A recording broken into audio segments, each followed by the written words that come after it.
안녕하십니까. 유종환 TV의 유종환입니다.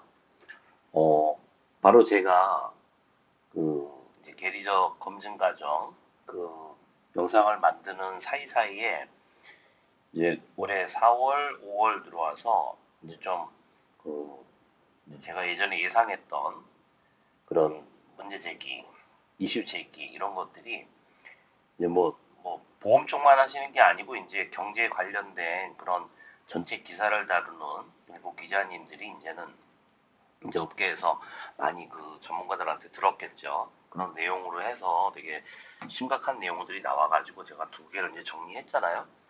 근데 이제 거기에서 제가 좀 보충을 하려고요.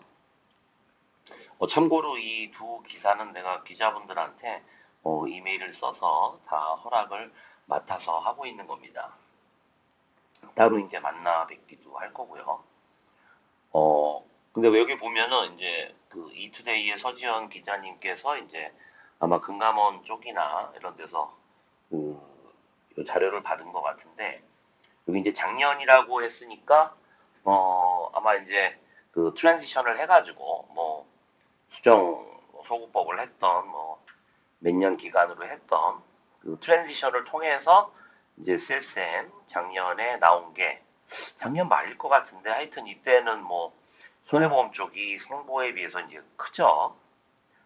뭐 하여튼 이런 차원으로 돼 있었고 또 이제 4월 28일 날 시사저널 2에 유기리언 기자님께서 만든 거에는 이제 요거는 아마 이제 DB 손보가 2위라 그러니까 CSM 차원에서 봤을 때 2023년에 대한 그러니까 2022년 말까지 돼 있고 또 다시 서브시컨 메저먼트를 하고 또 CSM은 캐리 포워드 됐을 거 아니에요, 그죠?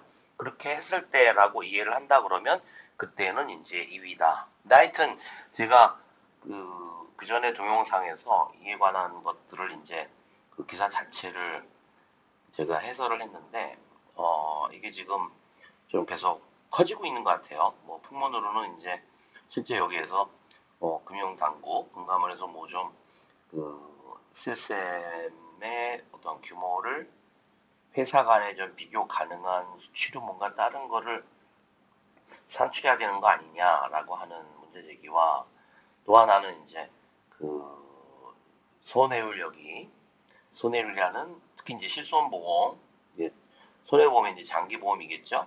물론 이제 생보도 이제 늦게 팔기 시작했습니다만은 그 실손보험의 손해율 가정 뭐 이런 부분 때문에 이제 그런 게 아닌가. 제가 이제 좀 거기 관련해서 좀 보충을 하려고 합니다. 특히 이제 여기에서 이슈가 되고 있는 게 이제 그 손해보험 회사의 자동차나 일반 보험 말고 이제 장기 보험 이제 이쪽 때문에 생기는 문제이기 때문에 그러니까 사실은 이렇게 비교를 해야 돼요. 뭐 제가 이제 그 전에도 말씀드렸습니다만은 그 알파벳 17 이전에 우리 그 뭐 하여튼 한국에서 쓰는 그 갭이라고 합시다. 그 회계 기준이 있었어요, 그죠? 그럼 거기에 의해서 이제 뭐 매년 우리가 하여튼 이익 규모가 어떻다. 그죠? 물론 이제 보험료, 수입보험료 그 수준 가지고도 마켓 쉐어 그래서 순위를 매기고 이익 규모 가지고도 이제 뭐 순위를 매기고 이렇게 이제 했단 말이죠. 뭐 알파 17이 되면 이제 자꾸 CSM 얘기를 하는데 이거 자체가 이제 뭐 계약의 경계 내지는 아니면은 이제 그 remaining service period까지 다 항상 이거를 왜 최초 다 현금으로 뭐 하여튼 그 일반 측정 방법으로 하고 또 기간이 지났어도 그 계약 그룹에 대해서 또 다시 그 보험 서비스 기간 계약 연계 끝까지 하여튼 또 다시 추정하고 섭시컨 매저먼트까지 한단 말이죠. 근데 중요한 건 뭐냐면은 이거 자체는 그 너무나 변동이 큰 금액이기 때문에 예를 들어서 알파 17 이전 기준으로 봤을 때 작년에 그걸 했어야죠. 2022년도에 그 재무제표를 이제 그 기준으로 냈으니까 22년도에 이익이 예를 들어서 기존의 기준으로 얼마였어요, 그죠? 근데 알파 17으로 이제 같이 해보니 시스템들은 구축이 돼 있으니까 그 CSM 규모가 나왔지만 CSM을 일단 배분을 하고 2022년 1월 1일 이제 트랜지션 해가지고 2022년 말 기준으로 봤을 때 그때 이제 그 CSM 규모 중에서 이제 어느 만큼의 이익이 실현됐는가라는 거를 IFRS 17 이전과 이후를 비교했어야죠, 그죠? 예, 그렇게 이제 해야 이제 이익 규모가 어떻게 되는지. 그리고 이제 또 하나 말씀드릴 거는 IFRS 17에서 물론 이제 관리력의 측면에서 그 보험료를 내가 그 설정을 할 때 이제 기존에 뭐 보유계약 설정된 건 어쩔 수 없잖아요, 그죠? 앞으로는 해야 되는데 사실 그게 리스크 어드저스먼트 위험 조정이 반영이 안 돼 있단 말이에요, 그죠? 뭐 알파 17으로 일단 들어온 계약이 있고 만약에 이제 프라이싱이나 레인메이킹이라는 어떤 그 대리 실무 차원에서 IFRS 17의 재무 회계이긴 하지만 관리 회계 측면에서 IFRS 17의 측정 방법하고 동일하게 해서 내가 이제 보험료의 어떤 위험 조정 RA를 반영을 했다라고 치면 그죠? CSM만이 지금 서비스 제공에 따라서 기간 내가 서비스 피리어드 지나서 제공함에 따라서 이 부분이 나의 수입 인슈런스 레버니로만 들어오는 게 아니라 RA도 인슈런스 서비스 제공에 따라서 이익으로 들어온단 말이죠. 그 사실은 그 이제 기자분들한테 제가 말씀을 드릴 거지만은 CSM 규모 플러스 RA 규모까지 플러스를 해야 되겠죠.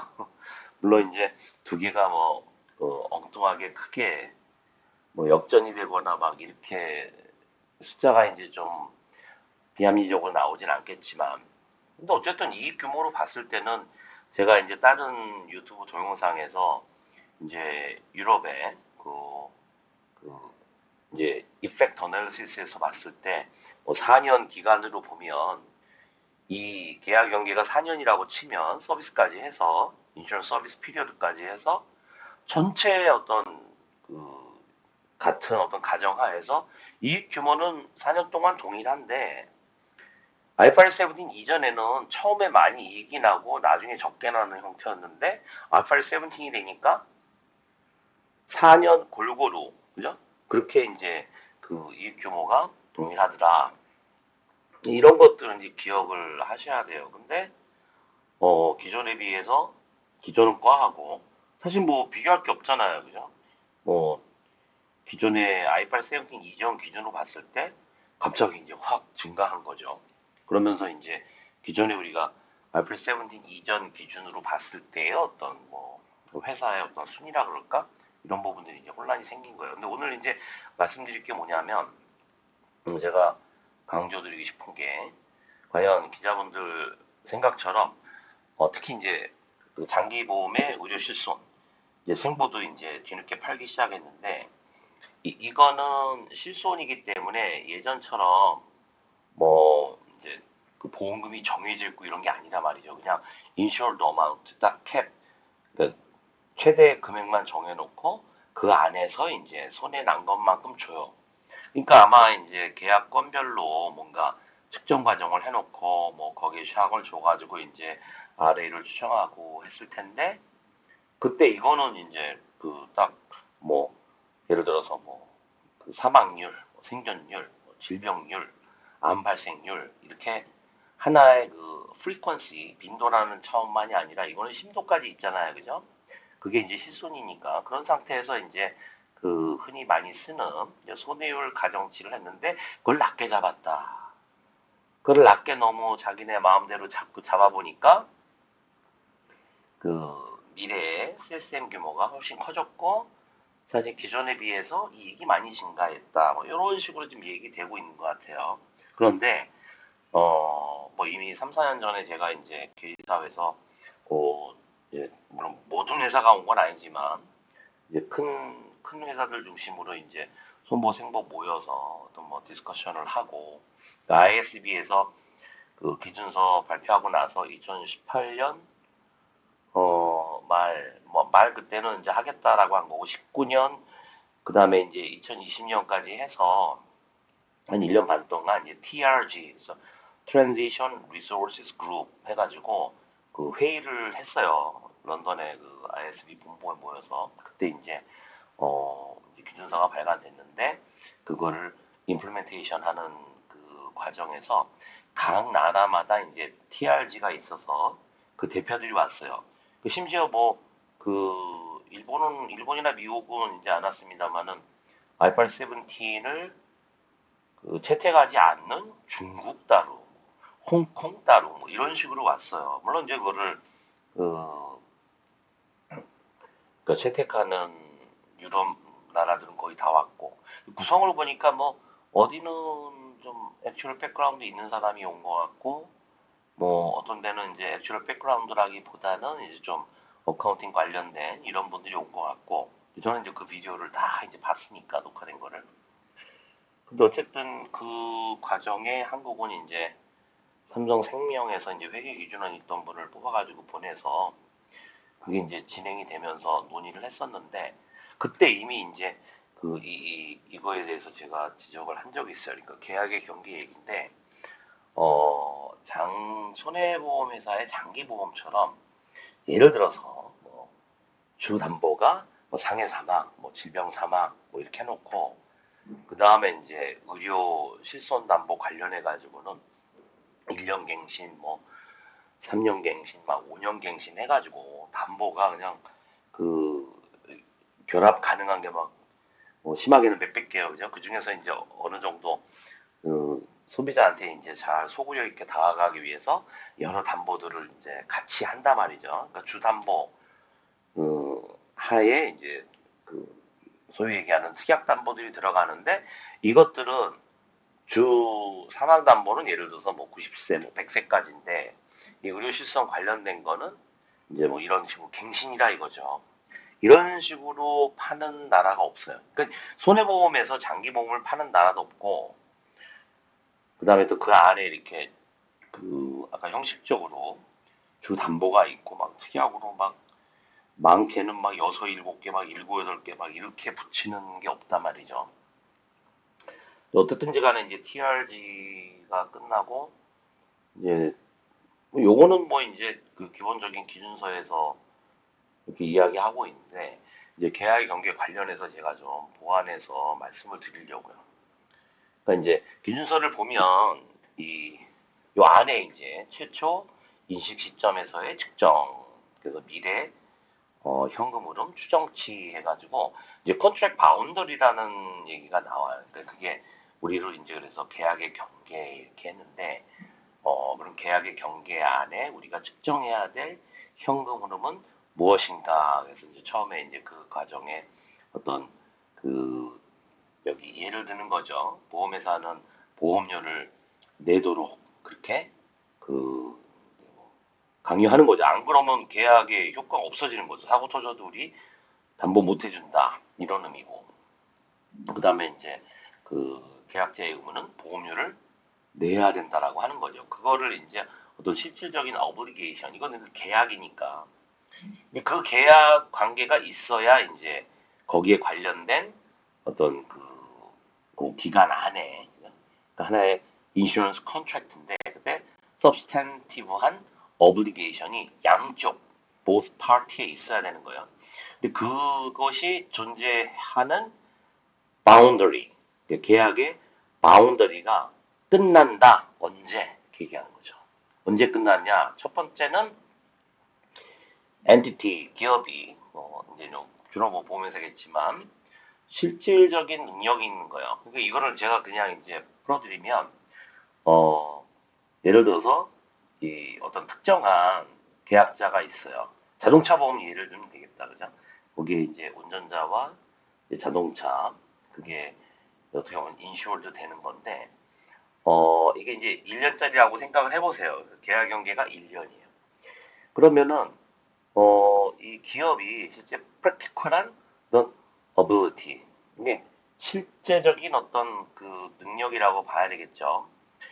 이게 1년 동안 지나서 이 리스크에 대해서 이 운전자가 모는 그 차량 관련해서 리스크를 그냥 우리가 그 보험회사가 인수하는 리스크를 재평가해요. 재평가할 수 있어요. 그리고 또 하나는 어떤 practical ability나 그거 이제 되니까 그래서 그렇게 재평가를 해가지고 결과적으로 이거 프리미엄이 달라집니다. 아니면은 프리미엄이 만약에 인상해야 되는데 동일하게 한다면 이제 예를 들어서 가입 금액을 줄여야 된다든지 이렇게 결과적으로 돼야 돼요. 그 내가 평가한 그런 그 위험 사항을 반영하기 위해서. 자동차 보험 같은 경우는 여러분들이 자동차 보험 들어서 아시겠지만은 내가 뭐 티켓을 끊었다든가 사고가 있다든지 내 이제 그 잘못이 있어가지고 사고를 냈다 그러면 그 다음 연도에 1년 지나서 갱신할 때 보험료를 다시 산정을 한단 말이에요. 그러니까 언더라이팅을 다시 하는 거죠. 그렇게 할 수 있는 기업의 실질적인 능력이 있을 때, 그죠? practical ability. 그래서 1년인 거예요. 계약 연계. 그래서 이제 우리가 단기 보험 그래서 자동차나 이제 일반 보험은 이제 1년인 거고, 우리가 잘 일반적으로 모르지만 예를 들어서 여행자 보험 이런 거는 며칠짜리에서 뭐 몇 주 뭐 이런 것들이 있고, 그리고 이제 외국에서는 우리가 얘기하는 의료 실손이라고 하는 부분이 사실은 그 의료 정부가 제공하는 의료보험 제도가 어떻든지 간에 하여튼 그거는 헬스 인슈런스라 그래서 건강보험으로 따로 해요. 그것도 1년을 넘지 않아요. 왜냐면 굉장히 리스크하기 때문에. 그래서 뭐 한국도 그래서 사실 갱신으로 만든 거예요. 그래서 여러분들 봤듯이 의료 실손이 코로나 이전에 보면은 뭐 처음에나 좋았지, 뭐 20년 전, 뭐 25년 전 처음 할 때나 좋았지, 계속 이거는 굉장히 인플레이션 센시티브하기 때문에 계속 뭐 손실이 난다, 뭐 이렇게 됐단 말이죠. 그러니까 자동차 보면 거기까지 딱 끊어서 우리가 1년이라고 생각한단 말이죠. 여기서 이제 particular policy holder이니까. 그리고 이제 두 번째 B는 뭐냐? 다음에 두 가지 조건이 다 만족됐을 때 그때 끝난다. 뭐냐? 이거 좀 비슷해요. 이 문장하고 비슷한데 이거는 뭐냐면 risks of the portfolio of insurance contract예요. 그러니까 하나의 계약건이 아니고 우리가 이제 의료실산 갱신 같은 경우는 뭐 1년 갱신이면 1년 동안 경과하고 난 다음에 그 전체 어떤 그 가입자에 대해서 개별이 아니라 전체적으로 봐가지고 다시 이제 우리가 보험료를 올려야 된다 그러면 다시 이제 어떤 레인메이킹을 하는 거죠. 그럼 리스크를 다시 리어세스 해가지고 똑같아요. 결과적으로 보험료를 바꾸든지 아니면 베네핏 수준을 조정하든지 뭐 올려야 되는데 못 올리면 뭐 낮춰야 되겠죠. 아니 그 베네핏 수준을 낮춰야 되겠죠. 인슈얼드 어마운트를. 그리고 and 두 가지 조건이니까 두 번째는 뭐냐? 그 pricing of the premiums for coverage. 그러니까 해당되는 담보에 대한 보험료 수준을 내가 정할 때 언제 그 순간에 그죠? 근데 그 날짜가 그 순간이 언제냐면은 내가 이 위험을 그 재평가했어요. 그런데 그 위험 재평가하는 게 이 재평가한 기간 이후의 기간, 그죠? 미래 기간이죠. 갱신 이후의 기간, 그거와 관련된 리스크를 반영하지 않았, 않았을 때죠, 그죠? 네. 거기에서 이 두 가지를 다 만족을 해야 돼요. 그러니까 하나는 인디비주얼 리스크고, 하나는 포트폴리오 오브 인슈런스 컨트랙트고, 여기에서 이제 그것까지 이야기를 하면 여기서 계약 연계가 끝나는 거예요. 그래서 저는 이거를 이제 기준서 처음 보고, 요 부분을 해석을 해보면, 이제 첫 번째 거는 뭐 명확하죠. 누구나 다 이해할 거예요. 자동차 보험이나 이제 일반 보험 쪽 1년짜리다. 그럼 계약 연계는 거기까지다. 그런데 이제 그 장기 보험, 그 다음에 또 이제 생보 쪽에 또 뒤늦게 이제 의료실손을 팔았는데 여기에서 이제 계약 연계를 무슨 이유인지 해석해가지고 연장을 했단 말이죠. 그래서 내가 그거를 3, 4년 전서부터 이렇게 하면 안 된다라고 했는데 연장을 했어요. 그리고 연장을 하려고 하니까 어떻게 돼요? 그게 과거에도 보면은 보험료를 계속 올려왔단 말이죠. 이제 손해율법으로 이제 주로 하고 제가 그 이제 이번 의료비 제가 처음 삼성화재 2002년도에 살 때는 이제 3천만 원짜리였는데 나중에는 뭐 금액이 거의 뭐 막 8천만 원, 9천만 원까지 갔어요. 그래서 그거 상한으로 해서 그 안에 실손으로 커버해주는 그 1년 갱신이었는데 그거 이제 요율 조정하면서 이거는 이렇게 하면 안 된다. 그래서 이제 손해보험식으로 이제 손해율법으로 하고 뭐 로스 디벨롭먼 시키고 뭐 이래가지고 이제 그 개발원 설득하고 그 개발원은 템플릿 다 주고 교육을 한 다음에 이제 개발원이 업계 이제 실무자들 타 회사들, 제가 삼성화재 있을 때니까 불러가지고 교육을 해서 이제 그렇게 하는데, 이렇게 계약 연계를 정하게 되면 어떻게 되세요? 갱신 이후의 거는, 그거는 계약 연계 아닌 거예요, 요 담보는. 그러니까 그 계약에 대해서 주담보는 뭐, 100세까지 가든 뭐, whatever, 이거 하는데, 계약 경계니까, 그죠? 근데 이거는 딱 그 갱신 기간까지 끊어야 되는데, 이걸 연장을 해버린 거예요. 그럼 어떻게 하겠어요? 요율 조정을 해서 지난 다음에 이게 우리 회사로 봤을 때 이 손해율 기준으로 봤을 때 이게 우리가 감당이 안 된다 그러면 이제 주로 보험료를 인상을 하는데 그 계약 연계를 그렇게 자기 멋대로 늘리다 보니까 어 그러면은 그 이후에 보험료는 어떡하지? 하니까 그러면은 5% 상승하는 경우에 뭐 7% 상승하는 경우에 10% 상승하는 경우에 이렇게 arbitrary하게 자기가 정해놓은 거예요. 이건 매니플레이션이에요. 그러니까 그렇게 했을 때 당연히 하면서 이거 우리가 좀 IFRS 17으로 하면 부채 금액도 많아지고 좀 안 좋아진다며. 그러니까 미래에 좀 우리가 손해율 기준으로 하면은 기존에는 우리가 손실이 많이 났지만 미래에 대해서는 우리가 다 practical ability가 있고 다 조정한다는 가정으로 해서 이 이제 요 사업비 말고 요 커버하는 거는 뭐 100% 기준으로 하자.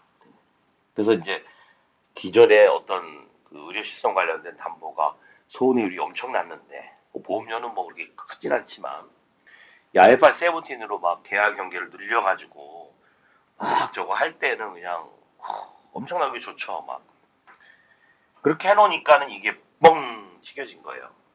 CSM이.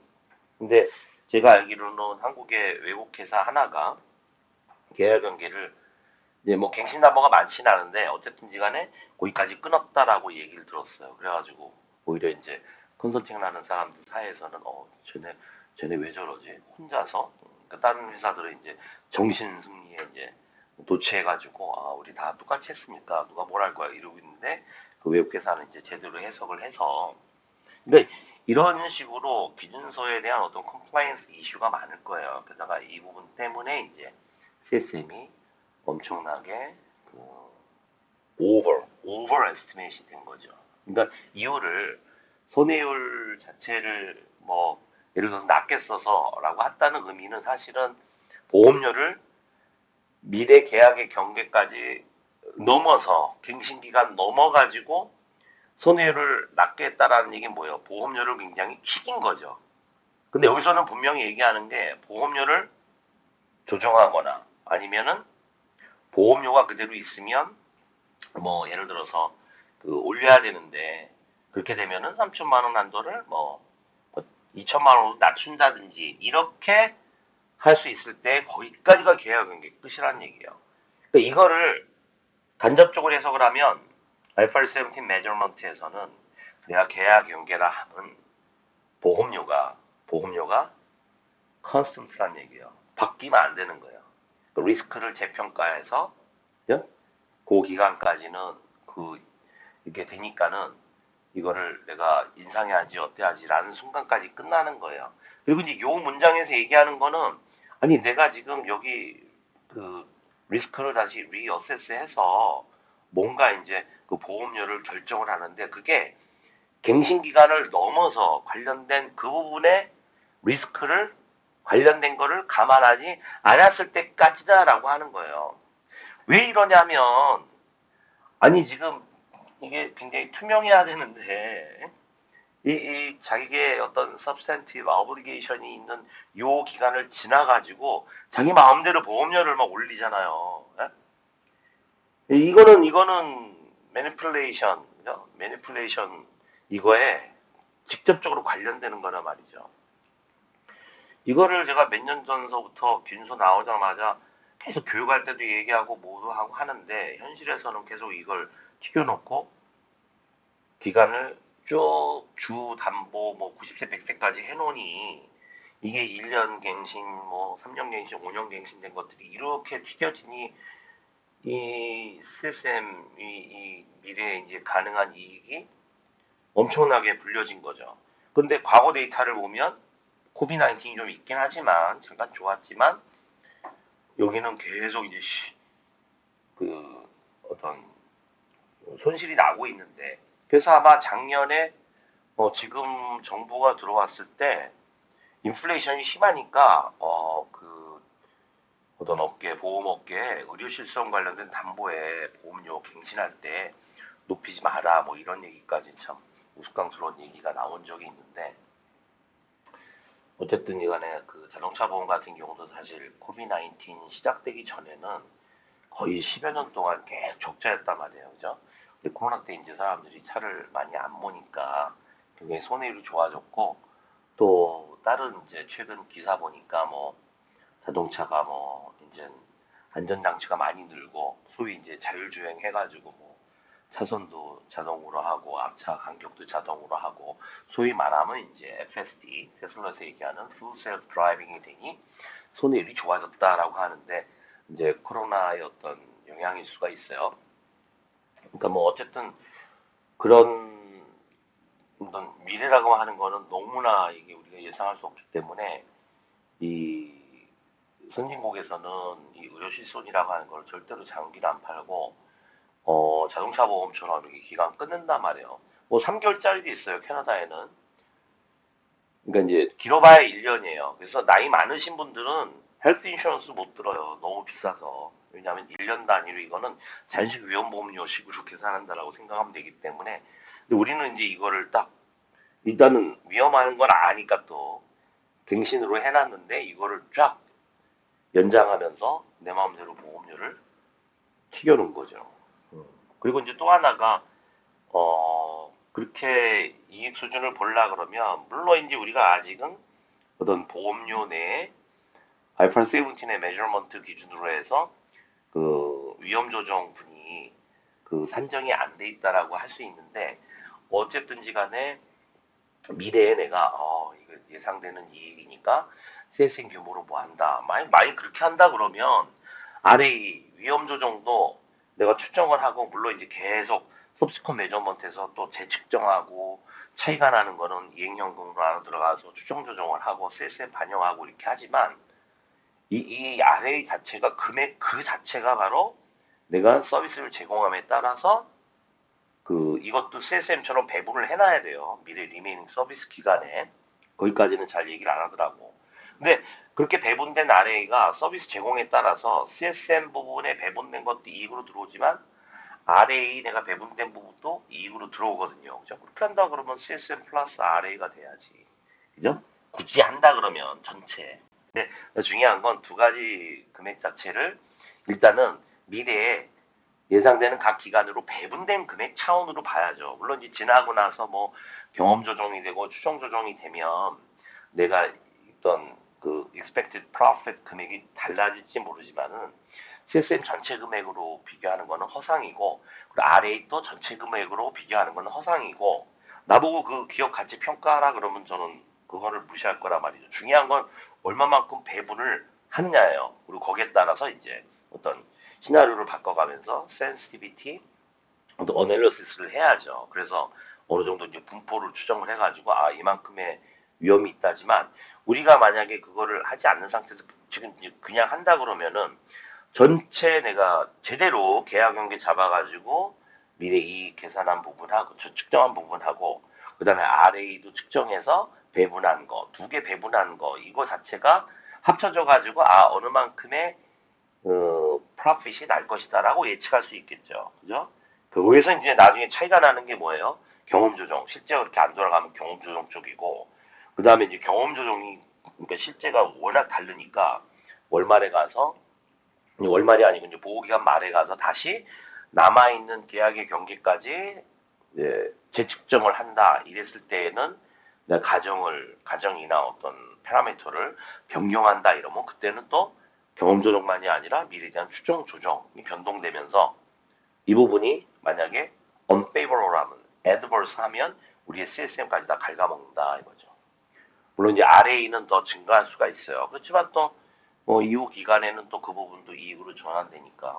그런 내용들을 어떤 기준서에서 얘기하는 거를 정확히 알고 이야기를 해야 되고 지금 가장 큰 지금 이제 기사에서 막 나오는 것 중에 제가 봤을 때 거의 7, 80% 원인은 CSM이 그렇게 되는 원인은 계약의 경계를 갱신, 이 많은 어떤 의료실손 여러 가지 갱신 계약에 대해서 계약의 경계를 그 주담보 따라가지고 늘려놨기 때문에요. 그러면서 보험료를 자기 마음대로 기준 잡아가지고 막 인상되는 걸로 해서 수입을 잡아놓으니, 그러니까 지금 예상된 어떤 그 CSM이 과대 개장되는 거다라고 저는 분석을 합니다. 요거 이제 보완적으로 제가 그 전에 기사 관련해서 추가적으로 설명을 드린 겁니다. 네, 감사합니다.